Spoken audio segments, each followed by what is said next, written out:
안녕하세요. 크립토티브입니다. 이번 시간에는 돈나무 언니로 잘 알려진 캐시 우드의 최근 인터뷰를 한번 소개를 드릴 거고요. 근데 인터뷰 내용이 재밌습니다. 일단 내용이 이건데요. 최악의 경기 침체, 우리가 생각하는 뭐 대공황급 위기는 오지 않을 것이라고 얘기를 합니다.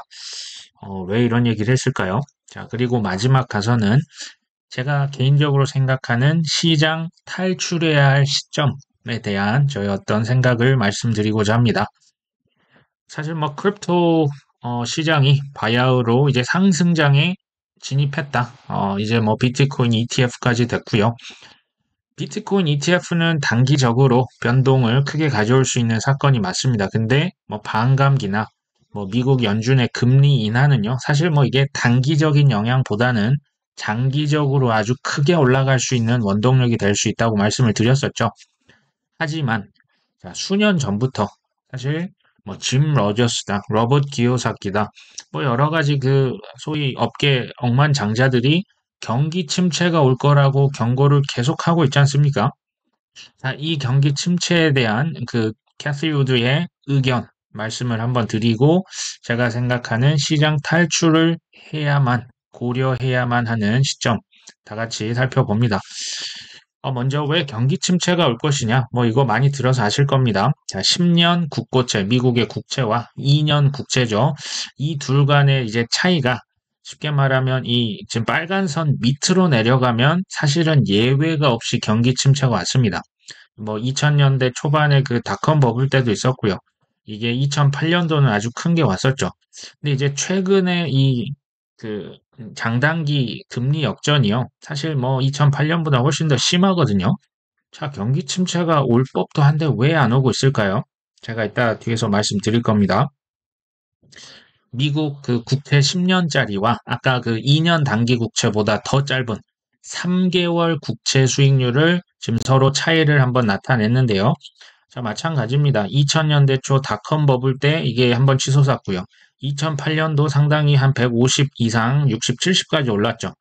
이게 2020년도 코로나 때는 50까지밖에 안 올랐네요. 자, 그리고 최근에 무려 300까지 올라갑니다. 장단기 역전이 좀 심각한 수준이라는 얘기죠. 이건 이제 그 연준에서요. 그 뉴욕 은행 그 연준에서 그 경기 침체를 예측한 어떤 그런 그 확률을 나타내는데요. 이 파란색이 높을 때 이 회색 음영, 이게 경기 침체거든요. 이게 뭐 이렇게 왔었습니다. 근데 이건 100%는 아니더라고요. 그러니까 연준에서 그냥 예측을 한 거기 때문에 여기도 이제 90년도에 한번 있었고 또 2000년대에 닷컴 버블 때 있었지만 또 2008년도도 있었습니다. 근데 20년도 보면 지금 없습니다. 2020년 코로나 때 경기 침체가 왔을 법한데 뭐 살짝 오거나 말았었죠. 자, 이런 일이 또 여기서 왜 발생했을까요? 또 최근에 사실 많이 이게 70 이상까지 올라갔었지 않습니까? 왜 아직 안 오고 있을까요? 이게 80년대 사실 이후에 최악의 장단기 금리 지금 역전이 됐거든요. 이게 이제 의미하는 건 뭐냐면요. 그 은행에서 소위 뭐 장단기 그 금리의 차이 이것을 예대 마진으로 전환을 해서 소위 이제 먹고 사는 곳이 은행입니다. 그러니까 대출을 이제 해주지만 그 이제 예금을 받고 대출을 해주는데 그 이제 이자율 차이 때문에 이제 은행이 먹고 살지 않습니까? 근데 장단기 이자가 역전이 되면 영업을 하면 할수록 은행이 손해를 봅니다. 그래서 대출을 할 수가 없는 겁니다. 그러면 유동성, 중앙은행에서 돈을 아무리 풀어도 그 대출을 은행, 시중은행이 안 해주면 유동성이 말라붙고 있는 거죠. 이게 22년부터 진행되고 있는 소위 말하는 긴축 정책의 영향입니다. 고금리를 계속 유지하고 돈을 이렇게 흡수를 하는 거죠. 자, 그런데 왜 경기 침체가 안 왔냐? 이게 이제 사실 관건이지 않습니까? 근데 작년 3월 달에 기억나십니까? 미국 그 주요 은행들, 지역 은행들이 3개, 4개가 연속으로 파산했었죠. 그때 이제 은행 위기가 왔을 때 BTFP 프로그램을 발동을 시킵니다. 이제 미국에서 그러니까 이게 뱅크 텀 펀딩 프로그램 해서 쉽게 그러니까 망할 것 같은 은행에 돈을 찍어서 쏴주는 프로그램 보시면 됩니다. 이때 이제 뭐 긴축을 한다고 해놓고 하루에 200조 원이 넘는 돈을 실제로 찍어냅니다. 그래서 그 은행 위기를 사실은 그 더 이렇게 전파되는 걸 막은 거죠. 우리나라도 기억나십니까? 그 레고랜드 사태가 발생을 했을 때 정부에서 이제 유동성 지원을 긴급하게 나서줘서 그 위기가 퍼져가는 것을 막은 겁니다. 뭐 가장 최근에 이제 태형건설이었나요?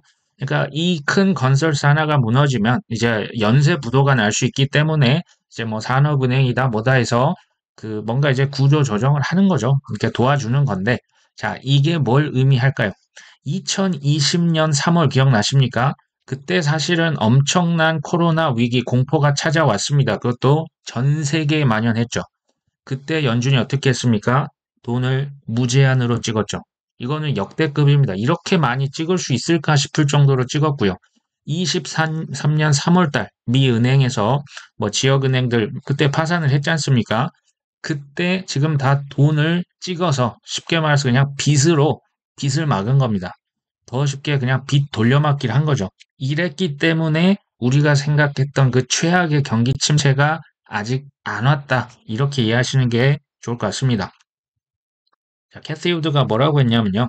지금 미국 내에서 뭐 부동산이나 자동차 판매가 지금 실적이 너무 부진합니다. 이게 좀처럼 회복이 안 되더라. 지금 전 세계적으로 상업용 부동산, 뭐 미국만 그런 게 아니고요. 전 세계, 뭐 우리로 치면 뭐 오피스텔 빌딩 정도 될까요? 그러니까 이제 뭐 상가가 정말 최악이다. 뭐 공실이 있고 또 빚을 뭐 빌려준 은행까지 지금 같이 쓰러지게 생긴 거죠. 자, 전 세계 기업들은 가격 인하를 하지 않으면 생존을 장담할 수 없습니다. 자, 테슬라는 뭐 작년부터 뭐 그 가격, 특히 중국에서 그 자동차 가격 엄청 낮췄지 않습니까? 자, 이런 것들 지금 재고가 쌓이고 있다는 얘기입니다. 자, 기업들이 이제 경제가 안 좋아지면 결국은 대량 해고에 나서겠죠. 지금 미국에서의 실업률은 상당히 낮은 수준을 유지하고 있지만 지금 코너를 막 돌았다 이런 표현을 쓰네요. 그러니까 실업률 지금까지는 낮았지만 앞으로 더 올라갈 것이야. 뭐 이렇게 지금 전망을 합니다. 근데 제가 이제 생전 태어나서 처음 듣는 단어를 씁니다. 우리는 지금 rolling recession을 겪고 있다. 롤링이라는 거 이렇게 꾸불꾸불 막 올라갔다 내려갔다 하는 그런 경기 침체를 경험하고 있다. 지금 이런 표현을 씁니다. 그리고 미 연준에서는 그 연착륙, 그러니까 소프트 랜딩에 성공을 했다라고 얘기를 합니다. 이건 캐시 우드의 개인적인 의견이죠. 매크로 투자자로 잘 알려져 있는 라울 팔. 이 라울 팔도 2022년 그때 10월 달에 뭐 미국의 주식들 또 코인 우리가 투자하고 있는 코인들이 이미 그 22년 말에 바닥을 찍었다라고 얘기를 했었던 거 기억나십니까? 그때부터 이제 이미 유동성을 주입을 하고 있었다라는 거죠. 23년도 은행 위기를 기점으로 해서 그때부터 뭐 말은 긴축인데 사실 그 오히려 돈을 더 찍어내고 있었다. 자, 그렇기 때문에 지금 자산 가격이 여기까지 올라온 것이다라고 얘기를 하고 있는 거죠. 캐시 우드, 라울 팔 둘 다 그래서 결론은 뭡니까? 대공황. 우리가 생각하는 뭐 코로나급, 뭐 옛날 뭐 87년 블랙 먼데이급의 위기는 오지 않을 것이다라고 얘기를 합니다. 자, 뭐 이거는 이 그 투자자의 사실 예측이거든요. 여전히 뭐 워런 버핏은 현금 200조 들고 있고요. 짐 로저스, 로버트 기요사키 최악의 공황을 대비하라고 합니다. 누가 맞을지는 뭐 모릅니다. 미래를 누가 알 수 있을까요? 근데 이 두 낙관적인 투자자는 그런 위기는 없을 것이다. 뭐 이제 구불구불하면서 잘 지나갔다. 돈 풀어서 잘 막아냈다라고 얘기를 하고 있습니다. 뭐 양쪽을 다 들어보실 필요가 있겠죠. 뭐 엄청나게 큰 공황이 올지, 뭐 작은 침체가 올지, 여기 이제 롤링한 진짜 리세션이 올지는 뭐 저도 모르겠지만 제가 아는 거는 한 가지 있습니다. 산이 높으면 높을수록 계곡도 그만큼 더 깊어집니다. 자, 객관적으로 작년 하반기 크립토가요. 사실 그 바닥을 뭐 1년, 2년 이상 다져놓고 그 바닥 대비해서 사실 크게 오른 건 사실이지 않습니까? 그러면 저는 뭐 우리 생각보다 더 큰 조정이 또 단기적인 급락이 저는 얼마든지 나올 수 있다. 중장기로 보면 크게 오르죠. 근데 가면서 이제 이제 꾸불꾸불한 언덕이 나올 수 있다라고 저는 생각을 하거든요. 자, 그럼에도 불구하고 지금부터는 이제 크립토 여름입니다. 그러니까 녹음이 우거지고 막 숲이, 그러니까 정말 그 봄을 지나서요. 이제 막 그 뭐가 식물들이 막 일어나고 나무들 자라고 자, 온통 더운 여름이 올 수 있고요. 가을에 우리가 추수를 해야겠죠. 이걸 제가 이제 좀 달리기로 비유를 하면 이제 2km 달리기, 그러니까 2000m 달리기를 할 때와 이제 하프 마라톤. 제가 볼 때 뭐 앞으로 2년 기다리는 게 뭐 41.19까지는 아닐 것 같고요. 한 21km 정도. 자, 2000m와 20km를 뛸 때 우리 기분이 같을까요? 여기서 이렇게 하실 수도 있는데요. 난 2000m도 못 뛰어. 2000m도 못 뛰는 체력으로는 투자에 참여하시면 안 됩니다. 그렇죠? 그러니까 2000m를 뛸 때와 21km를 달릴 때의 우리의 훈련의 양과 마음 자세는 달라질 수밖에 없습니다. 지금 우리는 하프 마라톤을 지금 뛰고 있단 말이죠. 그 출발선에 서서 이미 달리고 있습니다. 그러면 어, 우리가 막 그, 이제 소위 말해서 막 샀다 팔았다 하는 건 이제 거의 스프린트 하는 거거든요. 100m 달리기가 아니고요. 조금 길게 볼 필요가 있다라는 말씀을 거창하게 드렸습니다. 자, 25년 언제가 될지 모르겠습니다. 어느 시점까지는 바이 더 딥 하시고요. 그냥 존버를 하시는 게 좋겠다. 급전 제외입니다. 뭐 빚이 있거나 뭐 어떤 쓸 돈이 있다. 이건 어쩔 수 없어요. 자, 캐스우드로 다시 가보시면 우리는 오래전부터 비트코인을 집중 연구했다. 캐시 우드는 제가 알기로 뭐 2013년도 하여튼 되게 오래전부터 비트코인을 집중 파헤쳤고요. 기관 투자자 중에서 그레이스케일 GBTC를 가장 먼저 산 기관이 바로 캐시 우드입니다. 2015년도로 제가 기억을 하고요. 자, 유럽 재정 위기 이건 이제 2010년도 그 이후에 2010년 뭐 중후반에 있었던 유럽 재정 위기를 겪으면서 비트코인이 가격이 무너지지 않은데 큰 인상을 받았다. 그리고 작년 미국의 은행 위기 있었죠. 그때 당시에도 비트코인 가격은 놀라운 회복력을 보여주었다. 그때 이제 바닥을 다지고 바닥 대비 가격이 50% 올랐습니다.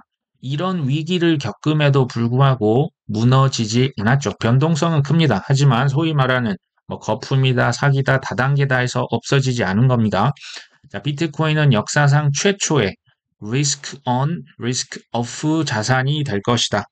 리스크 on은요, 소위 말해서 위험한 자산, 위험을 선호하는 기술주 같은 주식이죠. 뭐 테슬라 같은 거죠. 근데 리스크 오프는 이제 위험을 해지하는 자산, 예를 들면 금 같은 자산인 거죠. 이 두 가지 성격을 갖춘 역사상 최초의 자산이 될 것이다. 엄청난 극찬이죠. 2030년 그 캐시 우드는 비트코인이 13억 혹은 뭐 심지어 20억까지 갈 거라는데 의견을 한 번도 바꾼 적이 없습니다. 자, 투자할 거면 이 정도의 강력한 믿음과 확신은 있으셔야겠죠. 자, 21년과 22년 하락장 그때 뭐 있었지 않습니까? 장기 자산, 그러니까 장기 국채, 장기 은행 이자 이런 그 장기 자산들의 성과가요. 1700년 이래 최악이었다고 하네요. 자, 우리는 이때 비싼 수업료를 냈다. 캐시 우드는 뭐 혁신에 투자하는 걸로 유명하지 않습니까? 기술 주식, 뭐 크립토, 뭐 장기 국채 이런 데 이제 좀 투자를 많이 해놨는데 기억나십니까? 2022년 캐시 우드가 얼마나 큰 조롱을 당했는지 혹시 기억나실까요? 특히 22년도 제가 말로 기억을 합니다. 그때 주식 뭐 테슬라건 뭐건 다 정말 어마어마하게 떨어졌었죠. 이때 캐시 우드 거의 뭐 퇴물 취급을 받았습니다. 근데 그러니까 그렇게 리스크를 감행을 하는 거죠. 근데 지금껏 거의 한 40여 년 이상을 살아남았고요. 캐시 우드는 월가에서도 사실 그 리스펙트를 받는 투자자거든요. 우리가 얘기를 들어볼 필요는 전 있다고 봅니다. 자, 향후 인플레이션은 디플레이션으로 변할 것이다. 지금 물가가 마이너스까지 갈 수도 있다고 보고 있네요. 여기까지 이제 캐시 우드인데, 이제 좀 객관적인, 우리 또 크립토 TV죠. 크립토, 특히 이제 비트코인의 객관적인 지표를 한번 체크를 해보시면 좋을 것 같습니다. 자, 첫 번째는 NVRV라고 하는 지표인데요. 이거 뭐 복잡하고요. 이거 이제 그냥 쉽게 말씀드리면, 비트코인이 과매도냐, 과매수냐, 지금 이 상태를 알아보기 좋은 지표입니다. 지금 과대평가됐느냐 아니면 과소평가됐느냐 이제 이해되시죠? 여기 보시면 검정색은 비트코인 가격입니다. 그리고 초록색이 MBRB 지표인데요. 초록색이 치솟을 때마다 비트코인 가격도 치솟죠. 떨어지면 가격도 떨어지고요. 치솟을 때마다 가격이 솟아납니다. 이게 이제 17년도도 그랬고요. 21년도도 그랬죠. 이게 지금 빨간색 제가 그 줄을 그어놨는데요. 이 밑으로 떨어진다. 비트코인 매수의 최저기입니다. 기회죠. 가장 최근에는 23년 1월, 22년 11월, 12월 이때가 매수의 최저기. 이때 바닥이었네요. 지나놓고 보니까 이때 바닥인 줄 아는 거죠. 그 다음에 20년 그 3월달 코로나 위기, 18년, 19년 하락장. 자, 이런 식으로 하락장 때가 지금은 이미 조금 지났죠. 그렇다고 해서 지금 이 그 초록색이 막 솟은 것까지는 아니잖아요. 지금 어느 정도 올라갈까 말까 고민하고 있는데 앞으로 이제 중장기적으로 올라갈 거라고 봅니다. 그 다음 두 번째는요. 지금 이 보라색 라인을 보시면 제가 이 반감기를 표시한 겁니다. 이 반감기를 지나서 검정색 비트코인 가격이 그때부터 사실 뭐 거의 수직으로 올라가는 거죠. 두 번째 반감기도 2017년 1년 내내 올랐고요. 세 번째 반감기 20년 5월 달이었죠. 그 이후에 이제 21년 더블 탑을 찍습니다. 자, 네 번째 반감기가 올해 4월 말로 지금 예정이 돼 있거든요. 자, 이 과거의 역사가 똑같이 반복이 된다면 1년이 지나서 탑을 찍을 수도 있어요. 그러면 25년 4월이 되는 거고요. 1년 반이 지나서 피크가 온다. 그러면 25년 10월이나 11월이 될 가능성이 있습니다. 뭐 언제가 될지 정확히는 모르겠죠. 이건 제가 말씀을 드렸고요. 자, 비트코인 이제 소위 말하는 존버족의 공급량.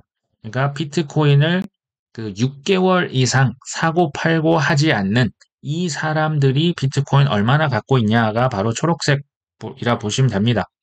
비트코인 가격과 사실 반비례하죠. 정확하게 반비례합니다. 그러니까 비트코인 가격이 올라갈 때 존버족들은 이거 다 팔아버리는 겁니다.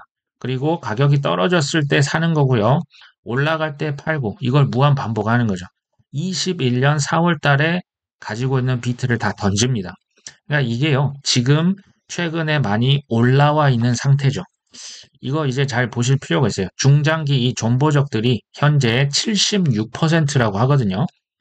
비트코인 가격 뭐 작년에 1년 내내 많이 올랐지 않습니까? 근데 왜 안 팔고 있을까요? 자, 존버족들이 비트코인을 던지기 시작한다. 이 초록색 라인이 이제 내려가는 거죠. 내려갈 때 단타족들은요. 이때 비트코인을 삽니다. 자, 이때가 언제일까요? 우리가 탈출해야 할 시기입니다. 뒤를 보시면 이게 또 비슷한 차트입니다.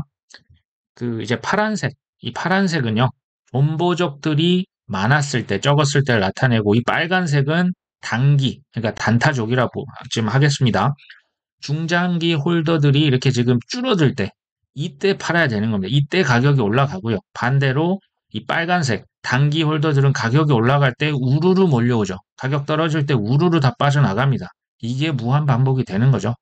지금 이 중장기 존버족들이 지금 아까 말씀드렸죠. 76% 이상 굉장히 높은 비중을 차지하고 있거든요. 지금 가격이 훨씬 더 오를 가능성이 있다. 이걸 보면 또 알 수가 있겠죠. 어떤 구독자분이 그 질문 댓글에 다셨던 것 같아요. 왜 24년일 수도 있는 거 아니냐? 왜 25년이냐? 이제 최근에 오신 분들은 저희가 이제 과거에 만들었던 영상을 아마 조금 못 보실 수가 있는데요. 그 왜 BIS가 그 2% 자기 자본의 전 세계 은행들에게 왜 2%까지만 코인을 사라고 했는지, 왜 25년 1월부터 의무 공시를 하게 했는지, 뭐 국제표준 뭐 ISO 2002 대량 채택, 지금 인도를 제외한 전 세계는 크립토 채택을 이미 하고 있습니다. 또 법이요, 그 뭐 스테이블 코인부터 미국부터 유럽에 하나씩 통과가 되겠죠. 이미 올라가 있지만 그 ETF처럼 지금 통과를 안 시키고 있는 겁니다. 자, 유동성 주기. 미국의 대선이 뭐 24년 11월이잖아요. 그러면 그 이후부터 돈이 급격하게 풀리고 효과가 나올 겁니다. 그리고 돈 찍기 그때부터 시작하겠죠. 반감기. 그러니까 이 모든 것들이요. 24년도 나쁘지 않습니다. 근데 현재로서는 25년일 가능성이 좀 더 높다. 뭐 저는 이렇게 봅니다.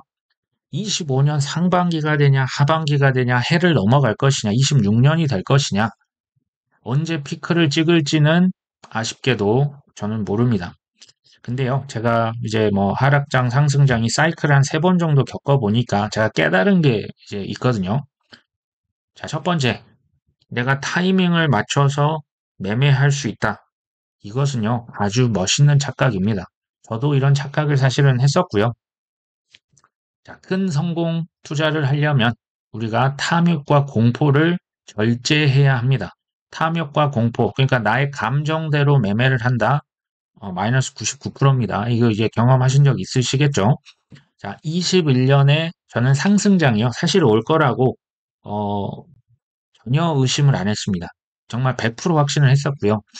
정확히는 21년 11월이나 12월 저는 피크를 찍을 거라고 생각을 했었습니다. 결론을 말씀드리면 지금 아시죠? 비트코인은 21년 11월 달 피크를 찍었죠. 그러니까 어느 정도 이건 맞춘 거네요. 그런데 제가 예상을 전혀 못했던 게 있습니다. 알트코인은 이제 더블탑을 찍을 때, 그러니까 어떤 코인들은 21년 4월 달에 이미 피크를 찍어버립니다. 그리고 뭐 일부, 뭐 이더리움도 그렇고요. 일부 코인, 좀 특히 이제 시총이 높았던 코인들은 비트코인처럼 2021년 11월 달에 또 이제 피크를 찍었었거든요. 그러니까 이제 일부 알트들, 소위 좀 시총이 좀 중간이나 낮았던 코인들이 21년 4월, 5월 달에 피크를 찍을 거라는 생각을 제가 전혀 하지 못했던 겁니다. 이거 이제 예상을 제가 이제 빗나갔던 거죠. 자, 두 번째.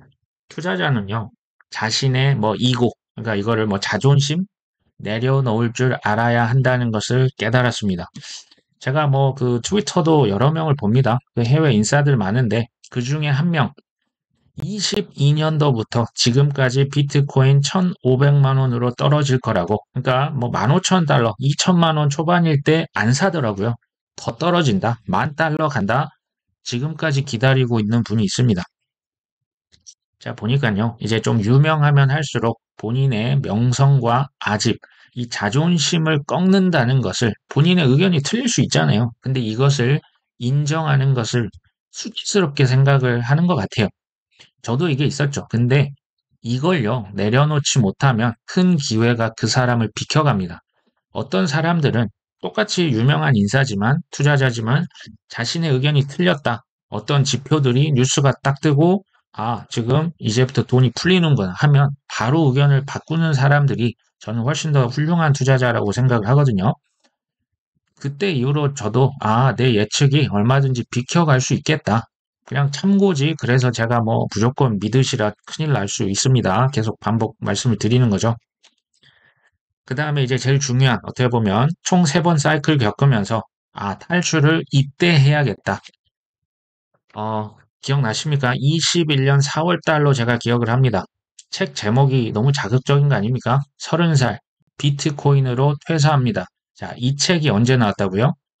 21년 4월 달에 실제 사례입니다. 30살, 직장 3년 차고요. 제가 증권사 직원으로 기억을 합니다. 비트코인으로 수십억 벌고 퇴사합니다. 이 책이요. 책이나 뭐 기사로 나오고 인터뷰로 나오고 뭐 유튜브에도 나오고 이런 엑싯 사례가 탈출 사례가 뭐 거의 뭐 간증처럼 전 세계에 이제 퍼집니다. 우리나라만 그런 게 아닙니다. 그때 제가 들었던 생각이 이겁니다. 뭐야 이거. 내가 21년 말을 생각했는데 너무 탈출 사례가 빨리 나오는 거 아니야? 자, 그때 엑싯을 검토하셔야 됩니다. 그러니까 이게 성공 사례들이 생각보다 이제 특히 이제 책으로 나오더라고요. 책으로 나오고 뭐 기사로 나오고 그때 이제 직장인들이 엄청난 포모를 느낍니다. 자, 이것이 중요한 사인이 될 수 있고요. 자, 두 번째는 어딜 가도 사람들이 주식과 코인과 부동산 얘기를 한다. 뭐 지금 뭐 ETF 때문에 코인 뭐 얘기하는 사람 좀 나올 수 있는데요. 자, 포인트가 있습니다. 첫 번째, 이전에는 전혀 관심이 없던 사람들입니다. 자, 2020년 기억하십니까? 코로나 이후에 그 소위 말하는 동학 개미 운동 그때 다 나왔거든요. 그다음 뭐 코린이라는 단어 그때 다시 나왔습니다. 부동산 비투 연결 안 하는 사람을 되게 바보 취급했지 않습니까? 이전에 전혀 관심 없던 사람들이 나오고요. 두 번째, 하나에만 어떤 포커스가 맞춰진다기보다는 주식, 코인, 부동산 투자할 수 있는 심지어 21년도는 NFT까지 나왔잖아요. 투자할 수 있는 모든 자산, 뭐 미술품까지 나와서 들썩들썩 하고요. 사람들이 주식에다가, 코인에다가, 부동산에다가 다가 납니다. 이게 이제 그 유동성의 힘이라고 하는 거죠. 자, 세 번째, 중요합니다. 자, 내가 다니고 있는 회사, 나의 뭐 친척, 가족, 지인 중에 실제 엑시트한 사례가 발생합니다. 자, 이때 느끼는 게 뭘까요? 이때 느끼는 게 엄청난 포머거든요. 근데 이제 단타족들은 이런 뭐 성공 사례가 나왔을 때 그때부터 진입을 해요. 그때부터 진입을 하기 때문에 꼭지에서 물리게 되겠죠. 자, 그때 근데 시장 탈출은 그러면 뭐 쉬울까요? 죽을 만큼 어려울 겁니다. 그 이유가 뭐냐면요. 어, 이제 옆에서 성공 사례를 보면, 막 진심으로 축하해 줬으면 좋겠는데, 나도 지금 직장 생활 힘들고, 그 까다로운 김 부장, 팀장 힘들거든요. 생활고가 있고요. 상대적인 박탈감이 이때 극에 달하고요. 또 나의 탐욕, 나의 상대적인 어떤 그 초라함이 이게 이제 포머로 우리를 그냥 이끌었던 기억나시지 않습니까? 탈출이요, 쉽지가 않습니다. 이 탐욕을 근데 절제하지 않으면 죽음의 공포를 경험할 겁니다. 경험하셔서 아시죠? 자, 탐욕은 우리가 이만하면 됐다라고 하는 기준이 그래서 매우 중요한 겁니다. 자, 여기에 이제 인간 지표를 말씀드렸죠. 객관적인 지표도 있겠죠. 객관적인 지표. 제가 방금 말씀드렸던 장단기 비트코인 보유자의 비율들, MVRB, 과매수냐, 과매도냐의 지표, 뭐 크립토 공포 탐욕 지수, 또 제가 뭐 예전 말씀드렸던 비트코인 21주 이동 평균선, 자, 이런 것들을 실제로 다 보시고요. 그러니까 내 감정을 못 믿겠으면 지표를 보셔야죠. 알트코인 시가총액의 차트, 비트코인 점유율, 도미넌스라고 합니다. 달러 인덱스, 달러가 센가 아니면 떨어지는 추세인가. 그 다음에 이제 매크로 거시 경제 뉴스들을 종합적으로 보셔야겠죠. 자, 이런 것들이 복잡하다. 자, 비트코인, 이건 이제 제가 개인적으로 세운 겁니다. 비트코인이 2억 넘거나 이더리움이 2천만 원 가면 다 던집니다. 그리고 다 던졌는데 탐욕 때문에 못 던졌다. 자, 25년을 넘기지 않는다. 25년 12월이 돼서도 그때까지 들고 있다. 그냥 과감히 던지고 나와야 합니다. 이렇게 마음을 굳게 먹어야 나올 수 있지. 제가 볼 때 아니면 그때 또 삽니다. 어, 여기에 더해서 아까 말씀드렸던 뭐 인간 지표들, 뭐 탈출을 하고 퇴사를 하고 뭐 언론 보도에서 뭐 엄청 부추기겠죠. 이제 제가 볼 때요, 이제 반감기로 또 부추기고 이더리움 현물 ETF로 얼마나 또 펌핑 기사를 낼까요? 그리고 이제 내 감정도 좀 잘 살피시면 좋습니다. 내가 지금 막 흥분이 하고 있고 아니면 내가 극도의 공포를 느끼고 있다. 자, 그 반대로 하면 결과가 좋았던 거 우리가 아마 기억을 잘 하시고 있을 거라 생각합니다. 자, 매도의 적기는요, 사실 절대 팔고 싶지 않을 때가 매도의 적기입니다. 왜요? 자고 일어나면 몇십 프로씩 올라 있는데 팔고 싶겠습니까? 누구도 팔고 싶지 않죠. 근데 이제 성공 투자, 원칙은 이거죠. 싸게 사서 비싸게 팔아야만 내 돈입니다. 싸게만 사고 비싸게 못 팔면 그거 이제 전문 용어로 미실현 이익이라고 합니다. 실현되지 않았죠. 실현을 시켜야 합니다. 팔아야 내 돈이다. 자, 이런 그 확률 통계적으로 지금 2%밖에 안 된다고 말씀을 드렸었죠. 자, 그럼에도 불구하고 우리가 꼭지를 모르기 때문에 너무 아까운 마음이 들면 우리가 할 수 있는 최선은 뭐다? 분할 매도입니다. 조금씩 파는 거죠. 그냥 10%, 20%씩 팔고 이만하면 됐다 하면 그냥 다 던지고 시장을 나와야 우리가 크게 성공할 수 있다. 이 시기를 탐욕을 내려놓지 못하면 죽음의 공포를 또다시 경험합니다. 그러고 싶은 분 안 계실 거라 봅니다. 자, 오늘은 여기까지 합니다. 끝까지 시청해 주셔서 감사합니다.